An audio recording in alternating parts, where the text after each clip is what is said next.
मेरे प्यारे छात्र एवं छात्राओं, आप सभी का गणित के क्लास में बहुत बहुत स्वागत है। आज हम आपको समानांतर श्रेणी नया चैप्टर लेकर के आए हैं जो 10वां के लिए बहुत ही महत्वपूर्ण है।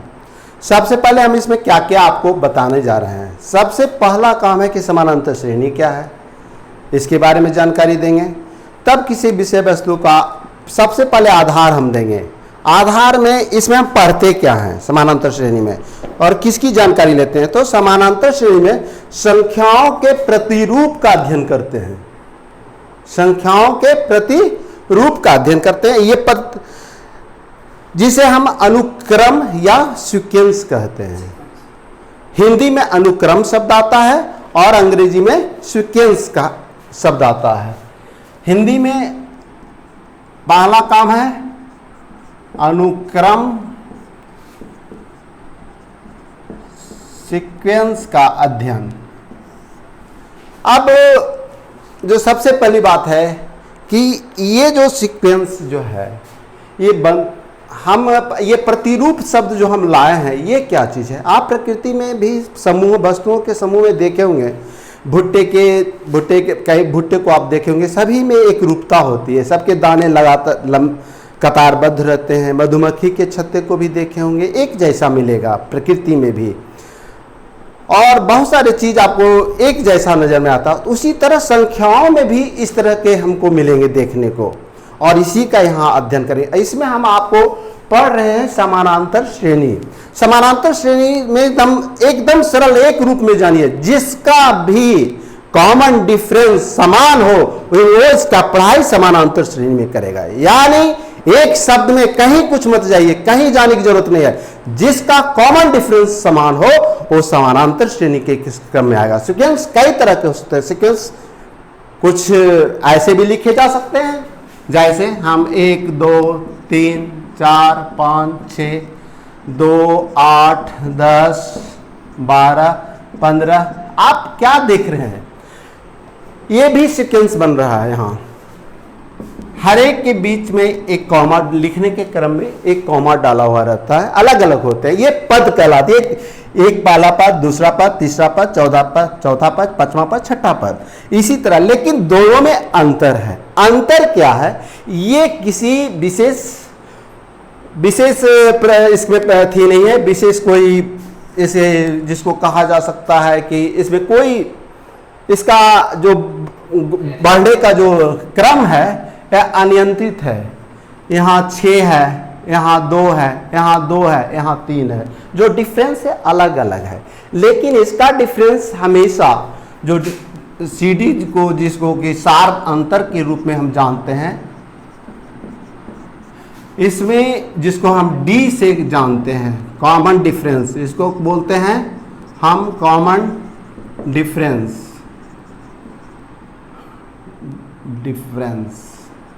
जिसको हम शॉर्ट नंबर D कहते हैं, इसका हमेशा 1 है। ये D को प्राप्त कैसे कर सकते हैं, D मिलता कहाँ है, तो second term minus first term.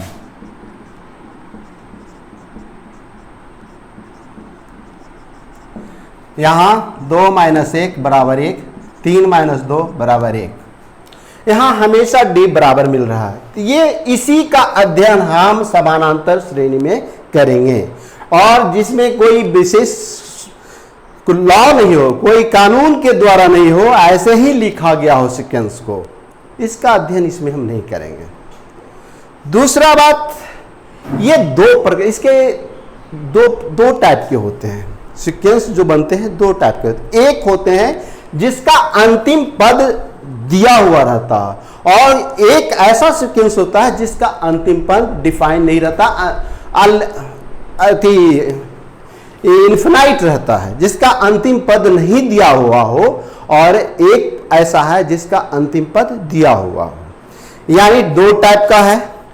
Sequence कितने टाइप के होते हैं, 2 टाइप के होते हैं।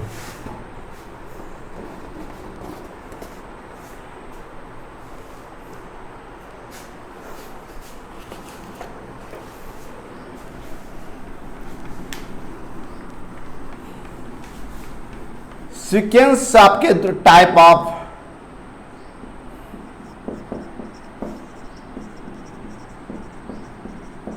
ये दो टाइप का है, 2 टाइप है।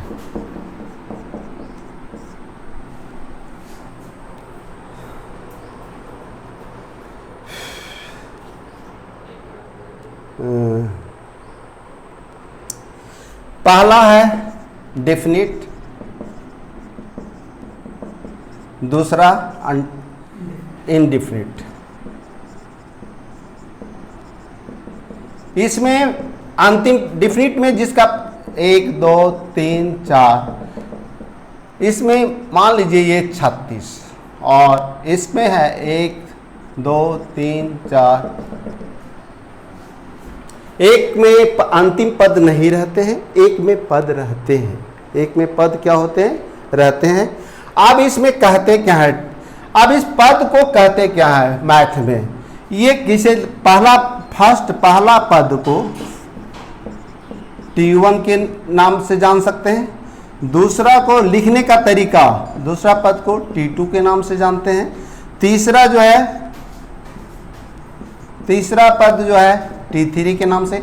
यानी ये है, या दूसरा A1 A2 A3, ये दोनों एक ही है, लिखने का अपना अपना ढंग है, किसी भी तरह लिख सकते हैं। ये सीक्वेंस बढ़ता है, यानी ये पढ़ता है T1 T2 T3 और Tn, लास्ट Tn।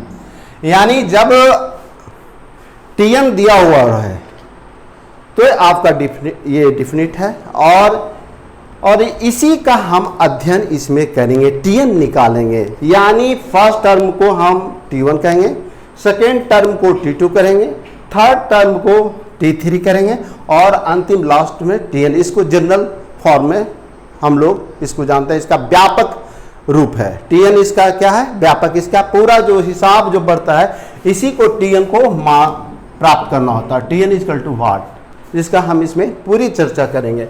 अब सबसे पहला जो अध्याय है पढ़ने का, बहुत आसान है, और इससे ज़्यादा कोई आसान मैंने, ये खेल है गणित का। इसमें आप बैठिए लॉकडाउन में और आधा घंटा मंथन कीजिएगा तो आपको गणित लगेगा कि खेल खेलते हैं। सीक्वेंस बनाना, सिर्फ क्या करना है? सीक्वेंस बनाना। इससे मतलब नहीं है कि वो अर्थमेटिक प्रोग्रेशन में है या नहीं है, उससे उसको क्या लेना देना।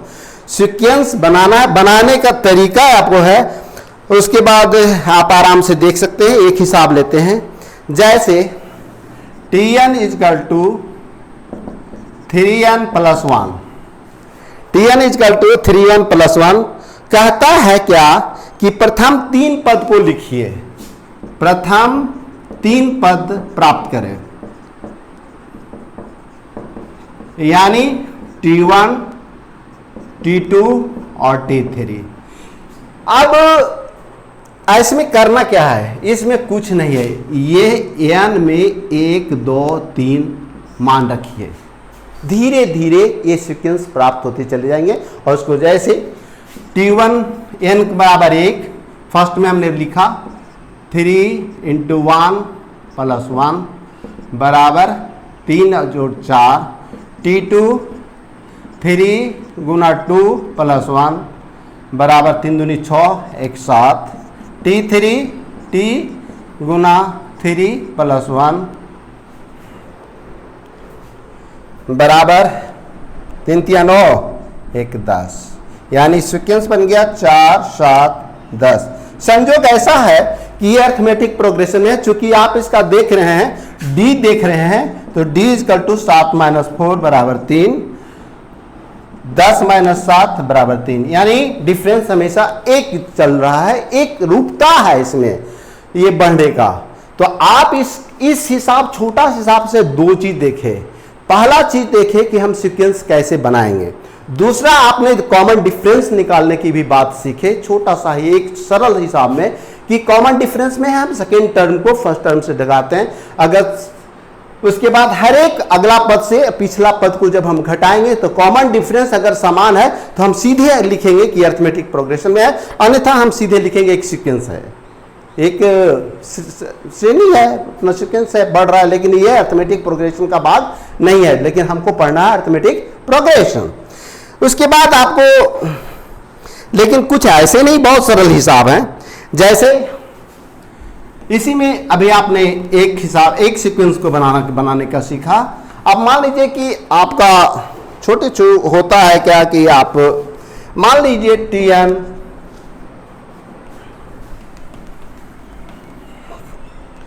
Tn बराबर n-3/4। थोड़ा सा भीन आ गया तो लड़के लोग डर रहे हैं कि ये क्या हो गया। कुछ नहीं है, ये भी चार ही, इसमें भी तीन पद निकालना है। 3 पद यानी 3 टर्म, T1 T2 T3। ये कैसे मिलेगा? n का मान रखने पर, n का मान रखने पर। मान क्या रखेंगे? 1 2 3, क्योंकि पद 3 ही है ना। अगर 4 पद रहता तो हम 4 लेते, 5 पद रहता तो 5 लेते, लेकिन जितना हमारी जरूरत है इसे हम नहीं रख रखे हैं। फर्स्ट रख रहे हैं 1 n, तो n 1-3/4 बराबर -2/4, काट कर सकते हैं -1/2। 2 रखिएगा, 1 2-3/4 बराबर -1/4। 3 रखिएगा तो लिखिएगा 3 -3/4, -3/4 बराबर क्या होगा? 0/4 बराबर क्या आएगा? आप उत्तर बता सकते हैं। अगर 4/0 रहे और 0/4 रहे, दो चीज है। तो अगर 0/4 है तो ये अपरिभाषित है, ये अनंत में। चूंकि हाँ, अगर मान लीजिए हम 1 से गुना लेते हैं तब भी शून्य, शेष हमेशा 2 भी लेते हैं शून्य, हर बार ये गुना करेंगे शेष 4 बचता रहेगा। ये अनंत पर भी नहीं कट रहा है। लेकिन संजोग ऐसा है कि हाँ, मेरा 4 नीचे है, 4 मेरा नीचे है, 4/0। तो हम अगर कुछ भी 0 लेते हैं तो ये 0, यानी ये शून्य है, इसका रिजल्ट शून्य है। तो आपका बढ़ रहा है सीक्वेंस ½ -1/4 0। अब आप देख सकते हैं कि डिफरेंस लगता है सामने, एक 0 आने पर यहाँ पर आप तो ½ मिल जाएगा। अब इसका d निकालिएगा, कैसे निकालिएगा? -½ -1/2। ध्यान रखिएगा, थोड़ा सा भी चिन्ह का प्रयोग में गलती कीजिएगा तो पूरे डिफरेंस अंतर खा जाएगा। चूंकि घटता है, यहाँ पर माइनस है, फर्स्ट टर्म इसका माइनस है, तो आपका यहाँ हो जाएगा -1 +½ अब आपका लघुत्तम बनेगा 4 -1 2 दूनी 4 बराबर 1/4। तो अब यहाँ पर अगर ये आप करते हैं तो 0 में आप घटाते हैं तो क्या हो जाएगा? संजोग ऐसा है कि दोनों का देखने में लग रहा था कि ये समानांतर श्रेणी का नहीं है हिसाब, लेकिन जैसे ही बनता है तो समानांतर श्रेणी में आता है।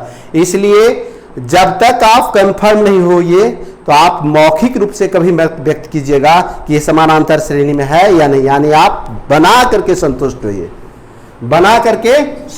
होइए, उसके बाद अपना डिसीजन लीजिए कि ये